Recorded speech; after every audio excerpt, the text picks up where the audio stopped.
Good morning, afternoon, or evening, everyone. This is Jeff Whitney, Vice President of Marketing here at Arecont Vision in sunny California. Thanks for joining us today. We've got a full agenda for you for our webinar. However, we hope to get through it quite quickly and get you back to your day with some useful information. I'll start off with a brief company update on some new products that we've just announced that you may not have heard about. Then I'll talk a little bit about our main topic today, which is focus on the large enterprise. We'll follow that up with a How I Shot the Bear on SafariCon.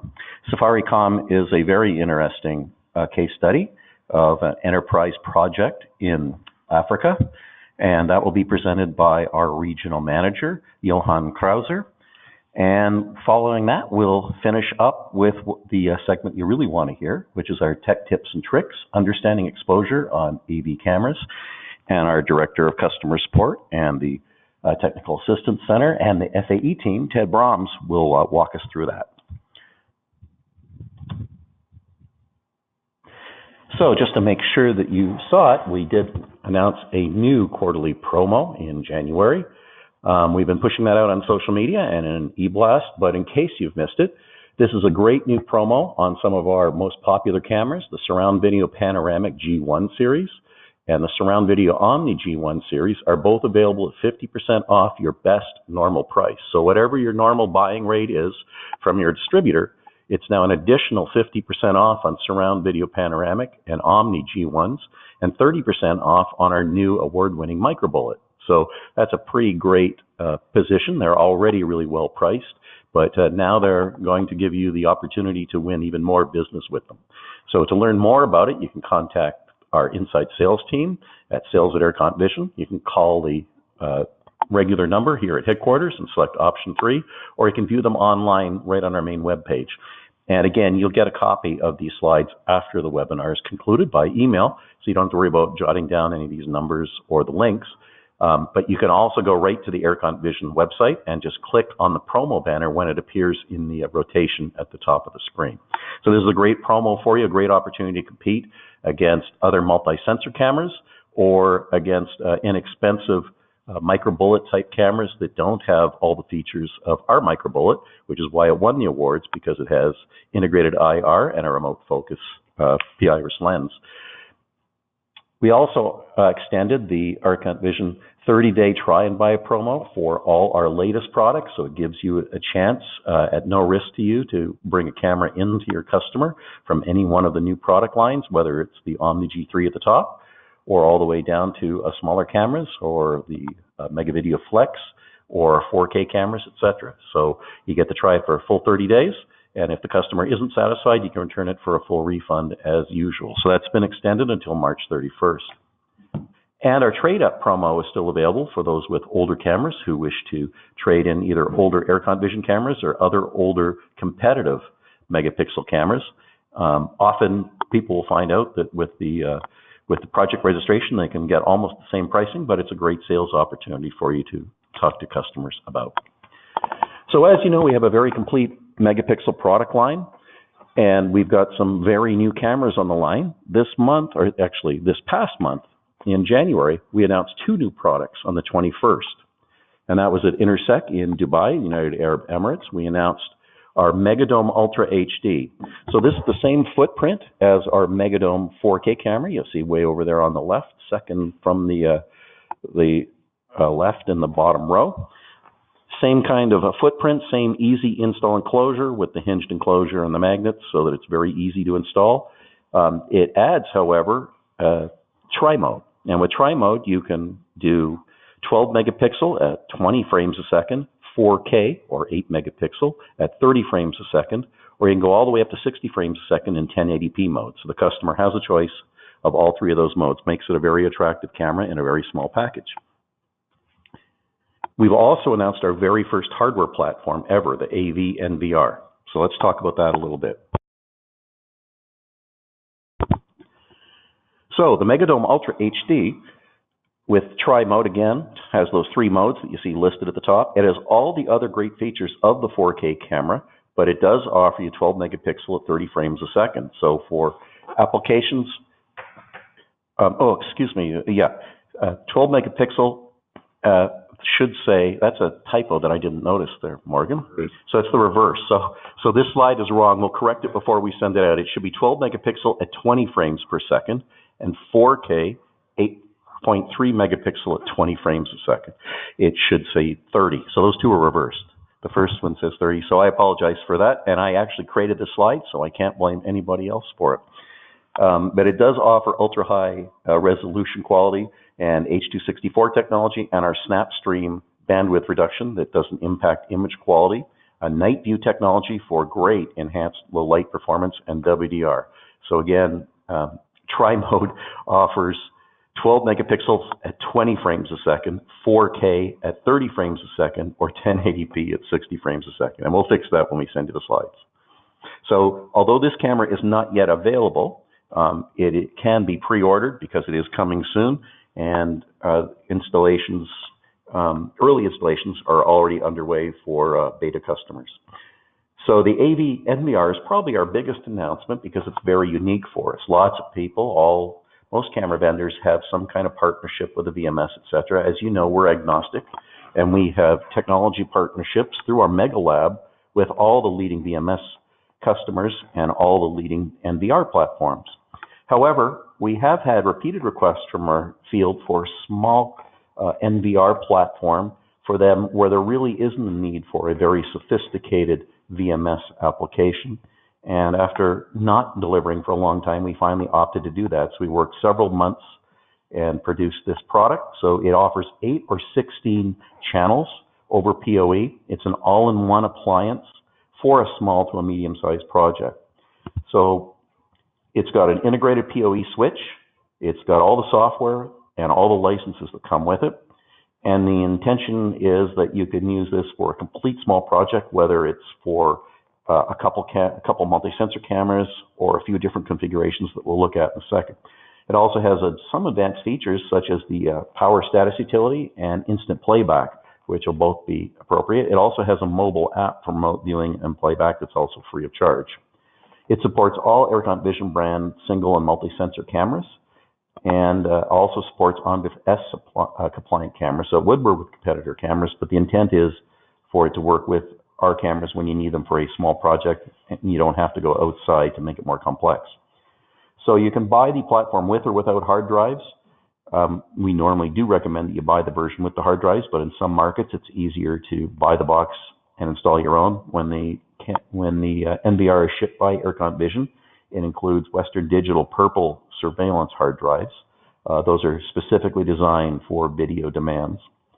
And of course it supports H.264, H.265, MJPEG, and MPEG-4 for various compression. So it supports Snapstream and the pending Snapstream Plus. It also has a smart plug-and-play mode to make camera setup and configuration easy. So the way that works is you can choose either the 8-channel AV800 or the 16-channel AV1600. Pretty simple names to figure out. There's a difference in resolution because of the footprint of the platform and its capabilities. So the 8-channel version can support up to 10 megapixel resolution recording per sensor. Okay, and that includes 4K or 40 megapixel multi-sensor cameras, each with a 10 megapixel sensor. However, the 16-channel, because it's dividing some of that technology inside and capabilities, it can only support up to 5 megapixels. So if you have a 4K camera, you would only want to consider the AV800 for that project. You wouldn't want it for try it for the 1600 because you would not be able to support the full 4K resolution. And when you're thinking about the channels, just remember it's 1 channel equals 1 megapixel sensor. So there are some examples on the right we can look at. So these are just random examples from the product line, the AV800 with 4 microdome 5 megapixel single sensor cameras, and 1 surround video 12 megapixel panoramic, just like in our Q1 promotion. With that model, that adds up to your 8 channels with 4 individual sensors and 1 multi-sensor with 4 channels. So that's the 8 channels that box could support.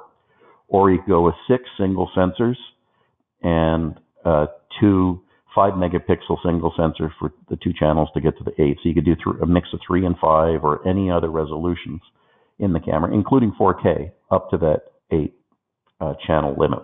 With the 1600, Again, you can do anything except the 4Ks because you can only do the 5 megapixel. So you can't do the 10 megapixel 40K 40 megapixel 4 sensor surround video. That would be too much capability. You would lose the resolution on it. So the intent is that you could do, 16 separate single sensor cameras if you wanted, or a number of multi-sensors. So hopefully this isn't too confusing. You can click on that link that you see at the bottom. It's on our webpage. On the product section, there's a brand new product section. If you go to arecontvision.com and click products, you'll see on the drop-down menu that there's now a section for NVRs, and the two models are the AV800 and the AV1600. So both of them are brand new. So upcoming, we still have quite a busy schedule for the rest of the quarter. We have a number of events in March rounding out the end of the quarter. So we have Converge Security Summit, March 1st in Atlanta, Georgia. Great conversation in security in Seattle, Washington, and then PSA Tech in Denver, Colorado. And then into next quarter, we launch with ISC West, which of course is our biggest show of the year for Arecont Vision and for much of the industry. That runs April 11th, so that's like 57 days from now, 54 days, I'll have to do the math. We follow that up with a new international show that we do every year, Expo Seguridad in Mexico City. Follow that up with a loss prevention and retail show in Florida, and then another annual conference in San Diego. So lots of activity as well as Arecont Vision roadshows happening. The event schedule, you can see the link on the right side. You can always go to arecontvision.com and click on events, and you'll be able to see the full schedule, all the details. So going on to our main topic today, focus on large enterprise. So Arecont Vision cameras do reduce overall ROI, or it increases the ROI, but it reduces the expenditure for enterprises while improving situational awareness. So that's true with both single and multi-sensor megapixel cameras, reducing infrastructure costs. Single sensor megapixel cameras offer a superior image quality, of course, to analog, covering larger areas with more pixels. You all know this. Much of this is true of any quality megapixel camera. What's different, of course, is the multi-sensor cameras that Arecont Vision pioneered back in 2014 and continues to lead with new features and capabilities. We continue to reduce cabling requirements, complexity, and cost, and reduce software licensing with most VMSs and NVRs 4-to-1. So effectively gives you 4 sensors, 4 separate cameras at 1 license fee, which again, for a large enterprise is a very important factor because it reduces their cost. And again, lots of large enterprises are still relying on older PTZ technology, and explaining to them the continuous coverage option for full situational awareness of the entire scene instead of suffering from the periscope effect where the camera can only focus on a particular area or activity at any one time is important because, again, even when you digitally zoomed with a Arecont Vision megapixel multi-sensor camera, the rest of the scene is still being recorded and can still be viewed. The other thing that's important for a large enterprise is to talk about the advanced technologies that Arecont Vision cameras. We're not a Me Too kind of camera company. We always develop our own. We have more industry firsts than anybody else in the camera industry. And in part, that's always let us live up to our slogan about leading the way in megapixel. So for example, our low light and WDR technologies are ideal for challenging lighting conditions with or without external lighting. Remote focus, remote zoom, and remote setup all reduce installation cost, time, and the liability risk, especially if somebody being up on a lift or a ladder installing cameras, that's turning into a huge risk in many environments. And with these technologies, especially remote focus and remote zoom, and now with remote setup on the Megadome, RS, and the new Surround Video Omni G3, both of those with remote setup make a really big difference. That all you do is hang the camera and then you can actually adjust the sensor and remotely set up everything on it without having to have somebody back up on a lift. It's also important whenever there's a changing situation, such as in a stadium when one night there might be a football game and 2 nights later they might use the same facility for a concert, and the views might be totally different that the customer wants. And instead of having to go up on a ladder or a lift and readjust the cameras, increasing liability and cost both, they can just simply select a button and change to that new view. We also offer all those advanced installer-friendly designs that speed up installation and setup. For example, the installer-friendly housings that can be installed with one hand effectively. Once you've hung the camera in, you can hang the camera on that device. So all those are important advantages and benefits of ROI. Of course, another differentiator that only Arecont Vision offers is our ROI around upgradability and security. So that's all because of the MPIP architecture, the massively parallel image processing. This is now in our 5th generation at Arecont Vision. We don't use third-party software. All the applications are developed in-house. We don't buy third-party IC chips with the software built in and plug them in, because we provide that maximum security in all Arecont Vision brand cameras. And there is one of the MPIC architecture runs on our field programmable gate array, or FPGA, integrated circuit, instead of a standard ASIC that has been flashed with the same software for thousands of other cameras.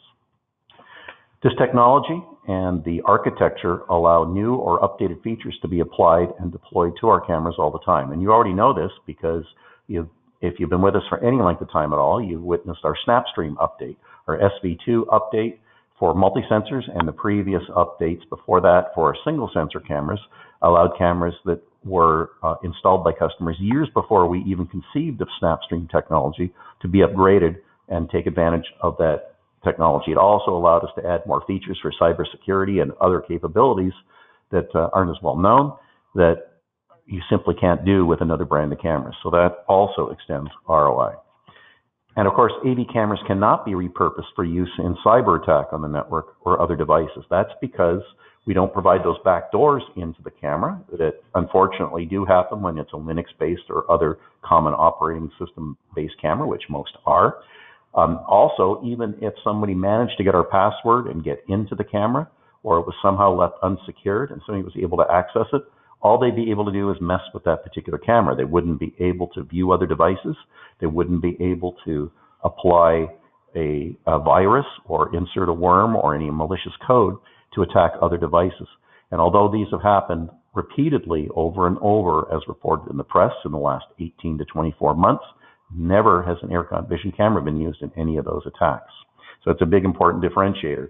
If you want to learn more about the FPGA technology or cybersecurity technology, I encourage you to go onto the website to the white papers page and download the cybersecurity white paper or any of the technology papers that are there. They go through, there's one on our overall technology, there's one on our stellar low light, color low light technology, and then there's separate white papers for surround video omni, surround video panoramic, and surround video and omni versus PTZ technology, all available for downloading, as well as older white papers such as around WDR. So when you're thinking about an enterprise, you realize that there's lots of opportunities because of Arecont Vision cameras differences that you can apply. And it doesn't matter whether they're inside or out the enterprise, or whether they're in a specific application, there's lots of advantages. So let's look at one real example of that. We're going to turn to our regional manager for Africa and how I shot the bear on Safaricom stores. So with that, we'll turn it over to Johan Krause.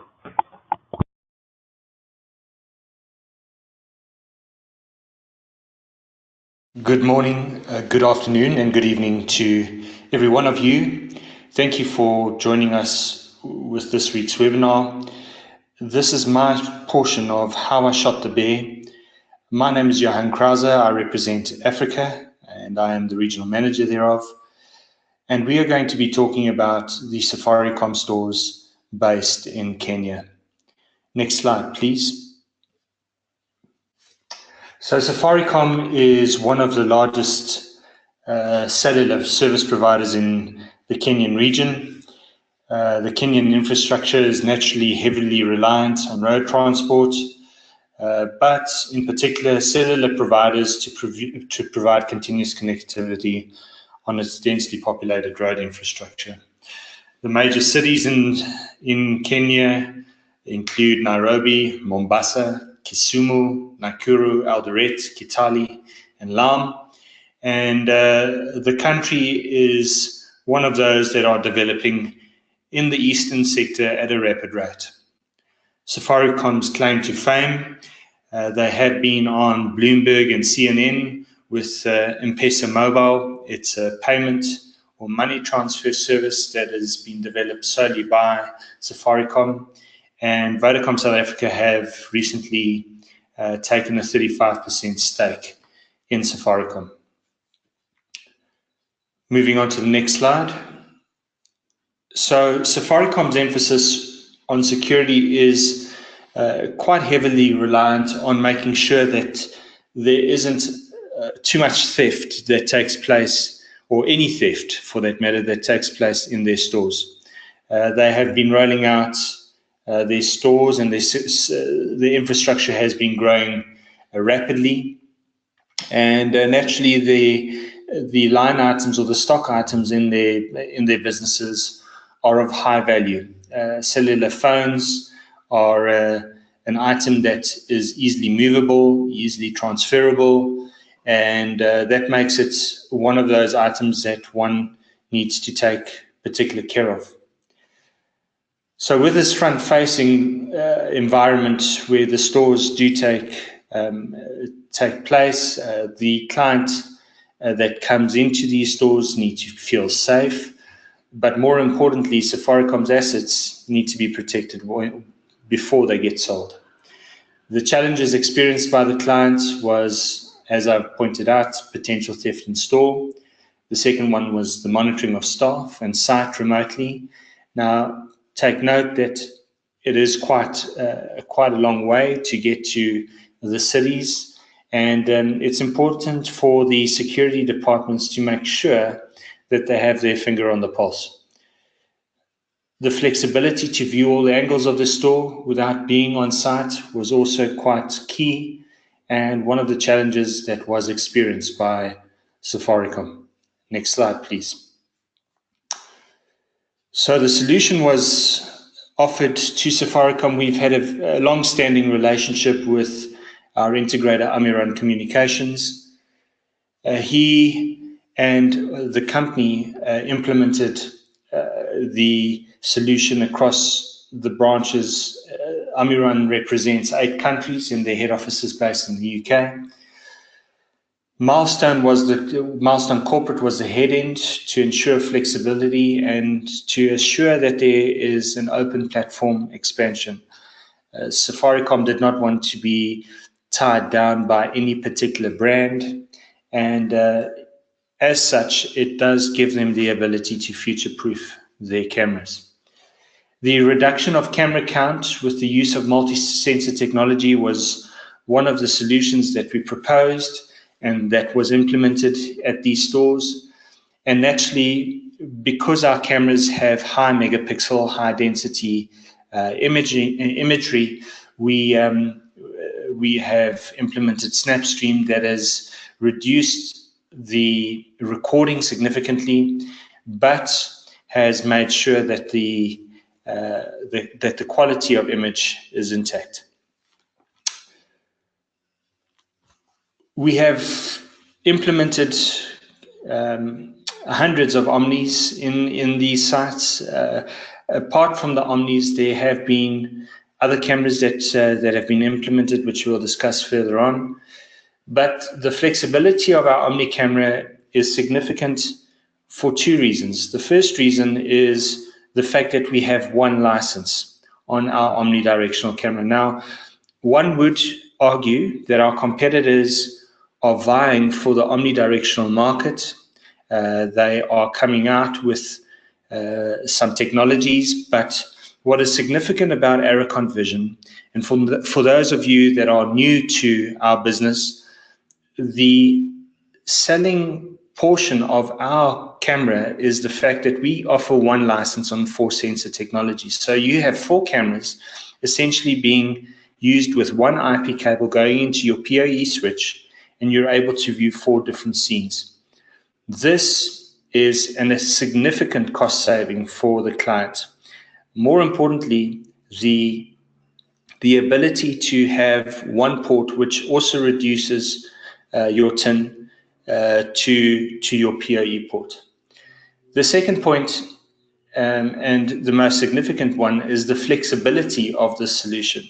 You are given the ability to change your lenses. With our Omni G3, your lens starts from a certain side and goes up to the next. But in the Omni Gen 2 case, you can interchange your lens from 2.1 millimeters to 16 millimeters. Now, this gives you a wide array of seeing that you're able to view, apart from the fact that we have a 12 megapixel and a 20 megapixel format. Next slide, please. Snapstream technology has been revolutionary for our larger megapixel cameras. The reason for this is quite simply put, we reduce the bandwidth greatly, we adapt to sudden changes in the scene, and there are lower storage requirements. Now, the storage component of each of these sites happen to be massive. When it comes to high definition technology, we are always going to have the challenge that we have a lot of storage that we need to take cognizance of. The fact that Snapstream has been implemented by our engineering team, our R&D team, and have done such a great job has given us the ability to implement Snapstream without any real hard work. It's simply a firmware upgrade, and this can be backdated if you have any Gen 2 camera or multi-sensor camera or single sensor camera. The firmware can be supported on this, and this has helped Safaricom immensely with regards to the storage. Next slide, please. As I mentioned early on, we didn't only implement our omnidirectional cameras. We have implemented our panoramics with the 180 degree and 360 degree fixed views, the omnidirectional cameras, and then our award-winning microdome DO, which is the two lenses that reduce footprint even further. These, once again, have given us the ability to make sure that we are able to cover and do the coverage of this site quite effectively, but utilize as few licenses as possible. Next slide, please. The flexibility of generations has given the client more options and price points from both the Omni Gen 1, Gen 2, and Gen 3 option. Although they have a very similar technology, the ability to adjust the lenses remotely on our Omni Gen 3 gives them that added benefit of viewing particular points that they need to on the fly. The fact also remains that with our Generation 1 component, that it has become very, very price effective. There aren't any cameras that I am aware of, competitive cameras that I am aware of, that even come close to the price points of the Gen 1 product. That being said, the Gen 2 has simply been the standard for Safaricom, but they are working towards implementing Gen 3 for future stores. The cut filter for low light conditions and black and white has performed exceptionally well. The build quality and design and longevity has given Safaricom significant return on investment, and the client's feedback has been extremely positive. We have had a long-standing relationship with Safaricom based on the fact that we are cutting edge in the way that we produce our cameras. Next slide, please. That ends my section of how I shot the bear. Wishing you a very good day and evening further. Thank you.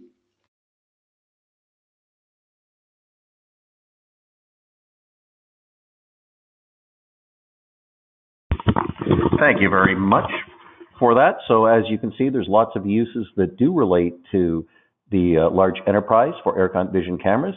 And now we're going to look at some more specifics from Ted Brahms. Ted, take it away. Thank you, Jeff. Good morning, everybody. So I'm actually going to talk about a pretty important subject because this is a common function and a core feature of all Arecont Vision cameras. So understanding how our exposure modes work is the key to understanding and being successful setting up our cameras in different environments with any model that we currently manufacture. So the sensors that our cameras use are CMOS, and unlike ancient CCD technology, that actually is essentially a camera on a chip.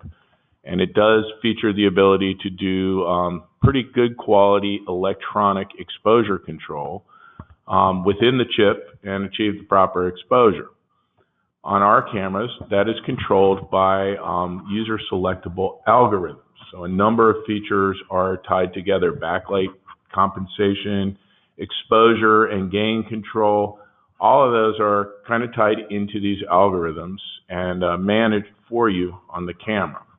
That allows the camera to automatically adjust the exposure and brightness level at rates determined by which mode you selected. So on our older cameras, that could be found under the menu low light mode. On all of our newer cameras for the last few years, that has been changed to something that makes a little more sense for what it is, which is the exposure mode. However, low light does explain part of the function of those cameras.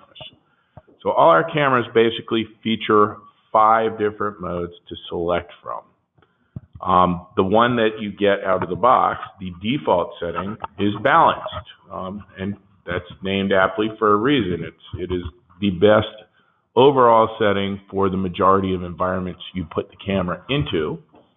However, the other 5 modes have different features and functions. If we look at the bullets on this slide, going from balanced, the default mode, there are 2 directions you can head. If we head up, we are increasing the aggressiveness of the camera in its response to low light, quality, and then moonlight. Moonlight being the most aggressive low light mode for exposure that we offer on the camera. If you are planning to put the camera into an extremely low light environment, it is not a no light camera, but a very low light camera. Moonlight would be the exposure mode you would want to choose.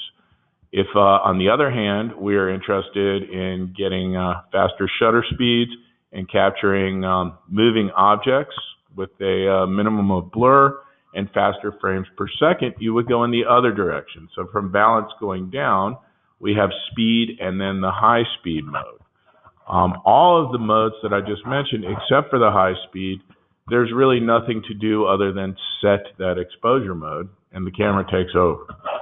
High speed gives a little bit more user selection as far as the starting point for shutter speed, but it is also an automatic mode. And if the light levels are changing, high speed will also take in and start increasing exposure in response to low lighting. So if you are trying to keep high shutter speeds, keeping a constant lighting level, either with visible or infrared illumination, if you are dealing with nighttime shots, that would be critical to being successful with that kind of application. So our exposure algorithms, they go through a number of stages in comparing the exposure and then making adjustments for changing lighting levels. Those are measured differently depending on what electrical frequency you set the camera to. At the out-of-box 60 hertz, which is pretty common in North America and some parts of Asia, 60 hertz is 8.3 millisecond increments. If you are in a country that uses 50 hertz power, that takes a little bit longer, it's 10 millisecond increments, and that's integrated into our phase control. That's basically the difference that you would have between 60 and 50. So it might take the camera a little bit longer to make these adjustments in milliseconds, which is pretty minuscule on a 50 hertz than it would on a 60 hertz. Now there's also some different trade-offs for each of these modes, and I'm going to talk about those depending on which you select. So first, I'm going to tell you how this works. On our cameras, the end user is going to set the desired brightness of the image. Out of the box, That looks pretty good. But in a lot of environments, particularly outdoor or very brightly lit industrial environments, you can actually lower that brightness. And that's actually key because that is the setting that determines how these exposure modes will work. Now the sensor, the actual model of camera you select, also has some effect because different CMOS sensors have different sensitivities to low light.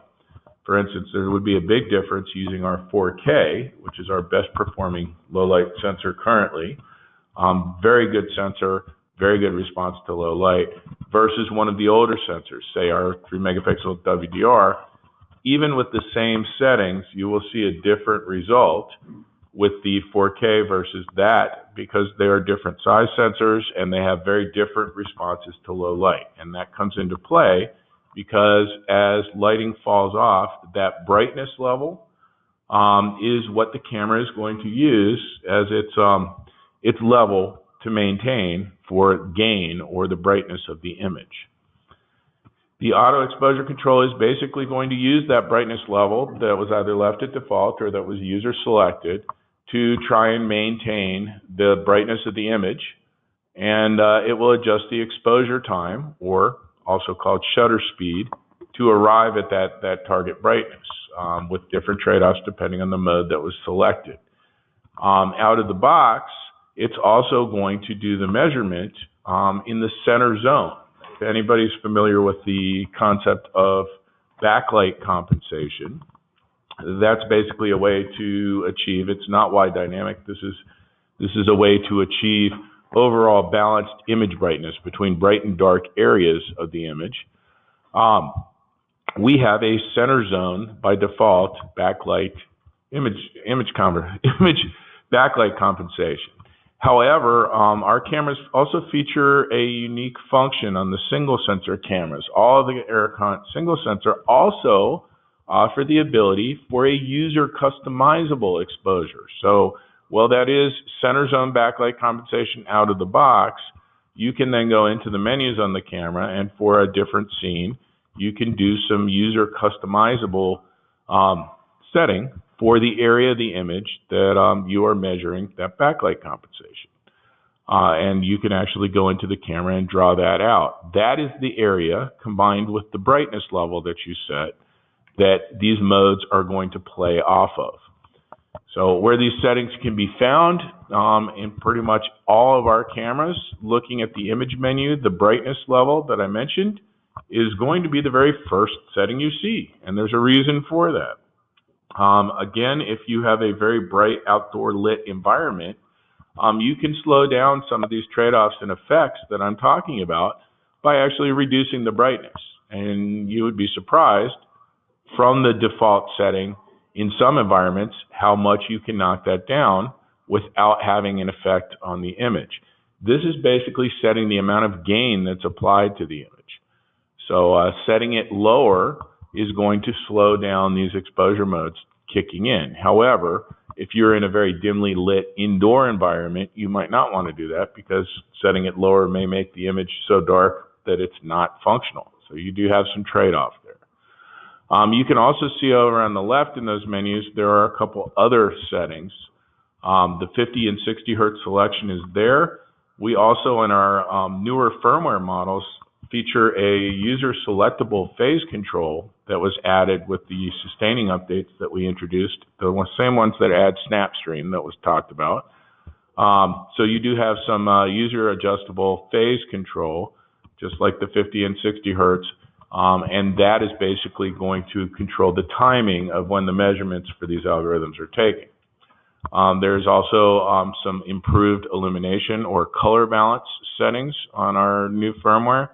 So you can see in the older one, automatic, indoor, outdoor, and mixed. We also have added for some modern lighting situations, some LED, incandescent, and fluorescent settings that give you a little more flexibility with auto white balancing in certain lighting environments. Over on the right side here, we can see the video menu. And I mentioned setting a user customizable backlight compensation. That is also referred to as the ROI or region of interest window. And that could be selected by going to the video menu, selecting this ROI reference, and then you can actually draw that on the video itself, on the image or field of view that that particular camera is looking at. That is per scene selectable. So that is not an automatic function. It does require some thought about bright and dark areas of the scene. And used selectively, that can give you some pretty good function, even if the model that you are using is not a wide dynamic. In many situations, with a little thought, setting that exposure window can make quite a bit of difference. Now, in talking about the differences between these different modes that I'm talking about, I'm going to talk about the moonlight mode first, because the moonlight mode is the most aggressive low light mode, but there are some important trade-offs that you have to realize. This mode is going to react very aggressively to falling light levels. That means it's going to ramp up the exposure time quite dramatically in an effort to keep the overall image bright and not have to apply too much noise to the image. Because if you crank up gain to keep the image bright, you're also introducing noise. That's low light noise.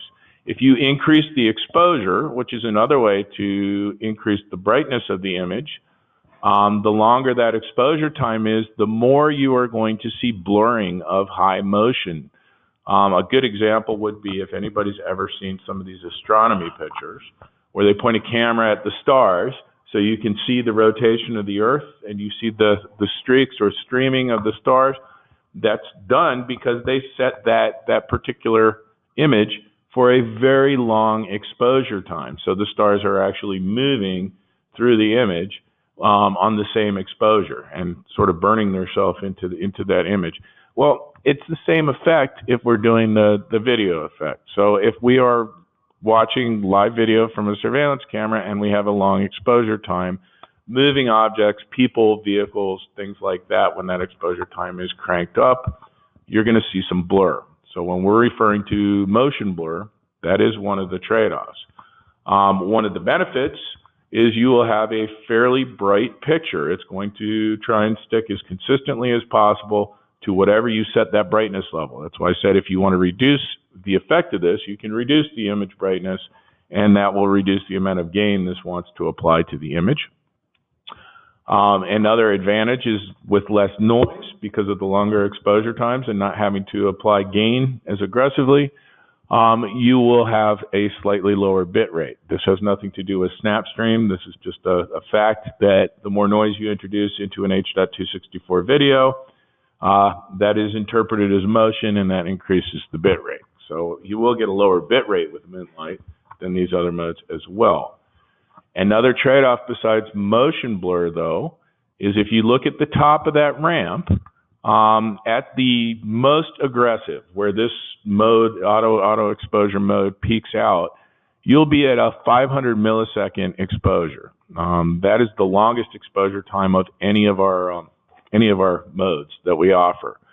If it gets to that mode, I want you to notice in parentheses next to that, that says up to 2 frames per second. Now, if we go down to the first knee point there at 40 milliseconds, you see it says up to 25 frames per second. So there is a direct relationship between exposure time and frames per second that the camera outputs. And that's an important thing to realize. The camera automatically adjusts these.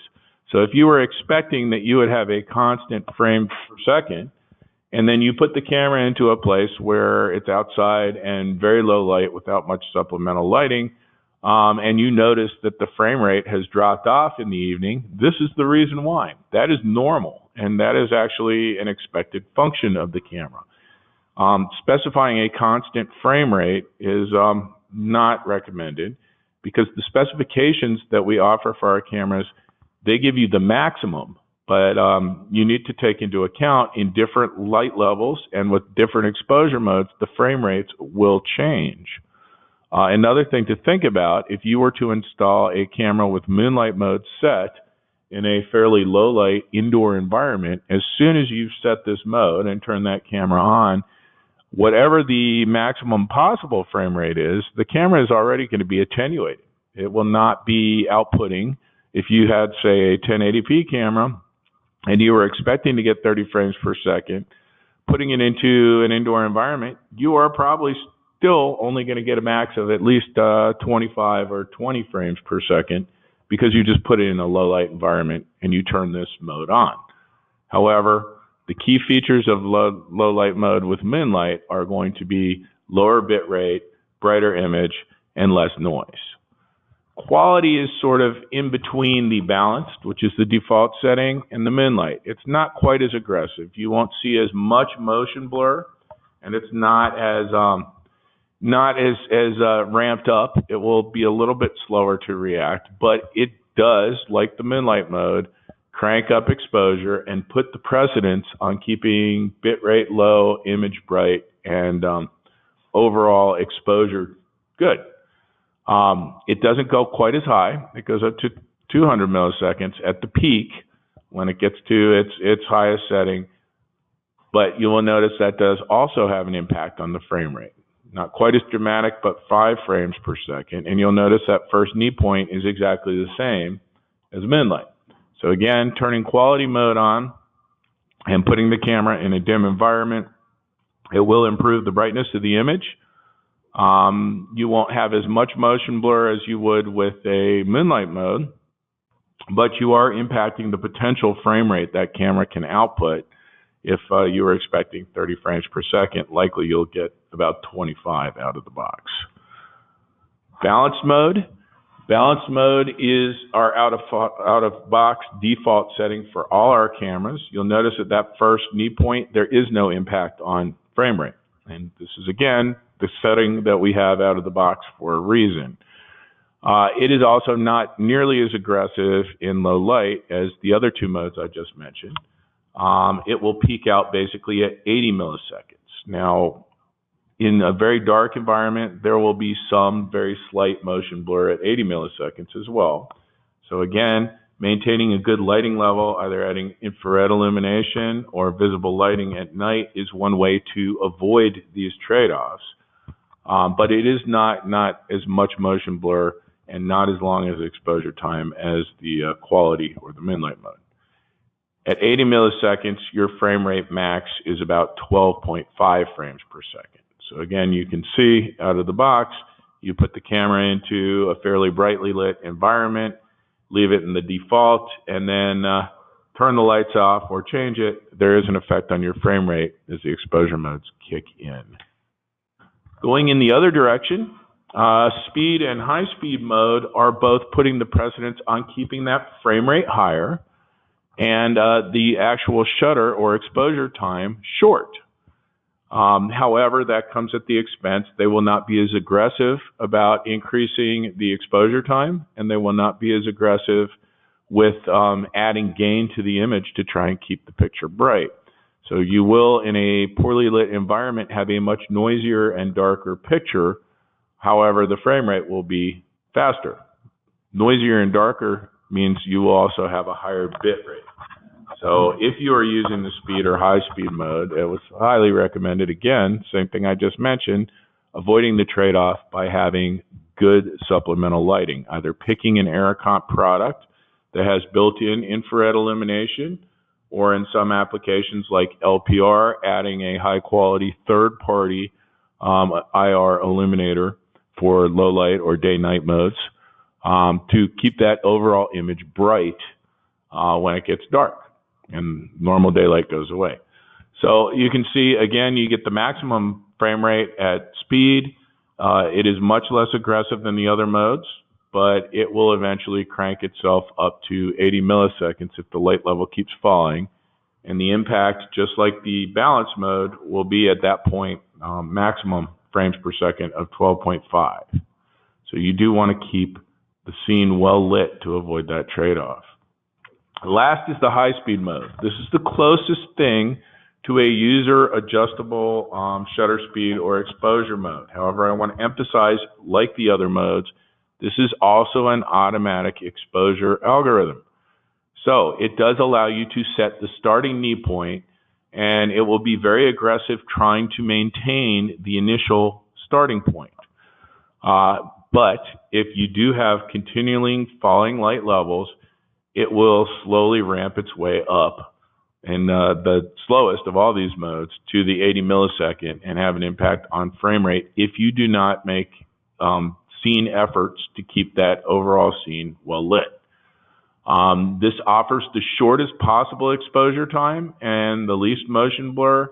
This would be the setting, for instance, for reading license plates or watching fast-moving traffic, but you want to make sure at night or in low light you are really illuminating that scene well with infrared light or visible light so you don't have these trade-offs. This mode will allow you to set our fastest shutter speed, which is 1 millisecond. That, for those of you that are more used to working with shutter speed, is the equivalent to a 1/1000 shutter speed. That is the fastest shutter speed we can achieve with these algorithms and our cameras. So be aware, 1 millisecond, 1/1000 shutter speed, but this is also an automatic mode. So if you want to avoid some of the trade-offs I've talked about, make sure your scene is well illuminated in low light. So I'm going to wrap that up with some best practices. If we decrease the exposure, like the high speed or speed mode, that will reduce the motion blur, but the overall image will be darker and noisier. That will translate to a higher bit rate and, again, possibly a not usable image if you're keeping it short and it's very dark. If you want to maintain the same level of brightness, the camera has to increase gain and exposure time. That's going to be done automatically by these modes. The nice thing is there's no adjustment once you've selected that mode. The camera does it for you. As that gain increases, though, however, there will also be an increase in noise, and for that reason, short exposure images look grainy. Remember what I said about the brightness setting? That is our gain control. So you want to try, for those scenes you know you're going to look at low light, to set that level as low as possible where you have a usable image. That will slow down these algorithms kicking in, and it will reduce the amount of gain that it applies to the image as it increases exposure and reacts to low light. You can also, depending on the model of camera you have, open the iris. Now, if you have a manual iris lens on your camera, you can manually open that. If you have one of our P-iris cameras and you know you're putting this in an indoor or a very low light situation, unchecking the P-iris box will cause that iris to just go to the most open position. That lets in more light. That will have an effect, just like I said, different models and different sensors will have an effect on the light sensitivity. This will have an effect on these modes as well because it's letting more light in. The type of lens you have as well will make a difference. If you are looking at the same resolution of our microdome, which has a fixed iris, you can't open it anymore. It's fixed, and it's a small aperture because it is a small 6mm lens versus one of our models that has either a P-iris or a manual iris and a full-size CS mount CCTV lens. You'll see a big difference in the way those perform. Even though it's the same sensor and the same settings, the lens itself one is going to collect more light versus the other, and having the ability to open up that aperture does make a difference, as well as the bigger objective collecting more light. However, there's also a trade-off with everything, and if you are trading off by opening up the iris to let in more light, and you're expecting a deep depth of field, that will be affected because the aperture or the iris also affects depth of field in the image. Now, if you have a longer focal length, that's less noticeable. Say you were using our box camera in a stadium with a very long zoom lens, opening that iris to the maximum won't be as noticeable as far as your depth of field because you have a very long focal length. You're looking at something far away through a telescopic lens. If you are using a wide field of view, a very, very wide angle of view, and you have that type of lens and you open the aperture, this will be much more noticeable. And depth of field is the overall focus of the fore, center, and background parts of the image. One of the ways that can be tuned is by decreasing the aperture. But there's a trade-off because decreasing the aperture, well, it increases depth of field, reduces the amount of light that gets to the sensor on the other side. Opening it all the way, that allows more light, but it reduces the depth of field. So maybe the fore and the background are much less focused than the area that you focus that lens on if you open the aperture. One way to avoid that, I've mentioned already, is add supplemental lighting. Whether you want it covert with infrared or your particular application allows adding visible light, make sure the illuminated scene is brightly lit in low light, and you won't see some of these trade-offs. And the last emphasis I'd like to make, I mentioned FPS, frames per second, with the exception of our casino mode, which is the only mode that guarantees frame rate as a constant on our cameras. Turning on casino mode essentially locks these exposure modes, disables them, and will keep you at 30 frames per second. However, some of these trade-offs, if you turn on casino mode and put the camera in a low light mode, they still apply, because it's basically just optimizing the settings to maintain that 30 frames per second. If it's a very dark scene, it will be a very noisy and very dark picture. You want constant, well-lit scenes for casino mode to get the best performance. So accepting the 1080p models, which that casino mode is available, all the frames per second that are shown in our specifications, they're the maximum possible. The actual frame rate output by the camera will be affected by which of these low light modes you selected, what lens and aperture you have selected. There's also some effect of the network infrastructure. And as I said, different illumination will affect your frame rate as well. So the local illumination will have an effect on that as well. And with that, I'm going to wrap it up and hand it back to Jeff. Thank you, sir. Thank you very much, Ted. So some useful bits for everyone on the call today. So again, we'll be sending you out a copy of this presentation with my slide on the Megadome Ultra corrected.